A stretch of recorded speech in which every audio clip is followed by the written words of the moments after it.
नमस्कार, आपण पाहता हिरकणी न्यूज. हिरकणी न्यूज प्रत्येक क्षण ताज्या घडामोडी आणि महत्त्वाच्या प्रत्येक बातमीसाठी नेहमी तत्पर. 10वी-12वीच्या परीक्षेबाबत नवा निर्णय. जिल्हाधिकाऱ्यांचे नवीन आदेश जारी. नवीन वर्ष सुरू होण्यास आता अवघ्या काही दिवसांचा काळ बाकी राहिला आहे. दरम्यान नवीन वर्ष सुरू झाले की लगेचच 10वी आणि 12वी बोर्ड परीक्षेची लगबग देखील सुरू होणार आहे.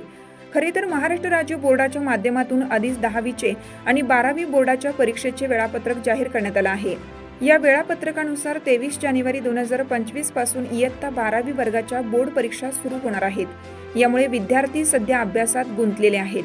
एकंदरीत 10वी-12वीच्या परीक्षा आता जवळ आल्या आहेत आणि त्याच आगामी परीक्षेच्या पार्श्वभूमीवर आता राज्य बोर्डाकडून महत्त्वाचा निर्णय निर्गमित करण्यात आला आहे. 10वी-12वीची परीक्षा पूर्णतः कॉपीमुक्त करण्यासाठी राज्य मंडळाने कडक तयारी सुरू केली आहे. परीक्षेच्या आधी महाराष्ट्र राज्य माध्यमिक व उच्च माध्यमिक शिक्षण मंडळाने परीक्षांदरम्यान कुठल्याही प्रकारची गैरप्रकार, गोंधळ किंवा कॉफी प्रकरणे होऊ नयेत यासाठी सर्वकष नियोजन केलं असल्याची माहिती समोर आली आहे.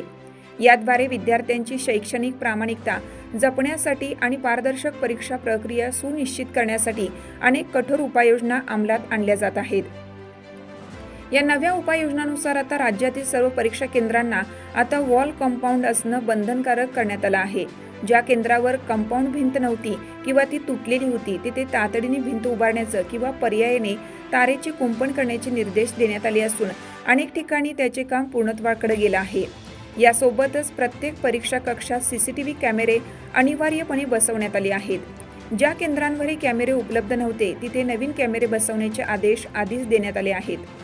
यंदाच्या वर्षी प्रथमच एक महत्त्वाची आणि नव्या तंत्रज्ञानावर आधारित पावले उचलण्यात आली आहेत. प्रत्येक पर्यवेक्षकाचा मोबाईल फोन जिल्हा नियंत्रण कक्षाशी जोडला जाणार असून झूम ॲपच्या माध्यमातून प्रत्यक्ष वेळेत परीक्षा केंद्रावर लक्ष ठेवलं जाणार आहे. त्यामुळे परीक्षेदरम्यान घडणारी प्रत्येक घडी नियंत्रण कक्षाच्या नजरेत राहणार आहे. तसेच पर्यवेक्षकाचेही मोबाईल कॅमेरे सतत सुरू ठेवण्याचे बंधन असणार आहे. 12वीच्या परीक्षा 23 जानेवारीपासून सुरू होणार असल्याने त्याआधी सर्व केंद्रांची गटशिक्षण अधिकाऱ्यांकडून प्रत्यक्ष पडताळणी करण्यात आली आहे. याशिवाय शहरातील पर्यवेक्षकांना ग्रामीण भागात आणि ग्रामीण भागातील पर्यवेक्षकांना शहरातील किंवा इतर केंद्रावर नेमण्याचा निर्णय घेण्यात आला आहे.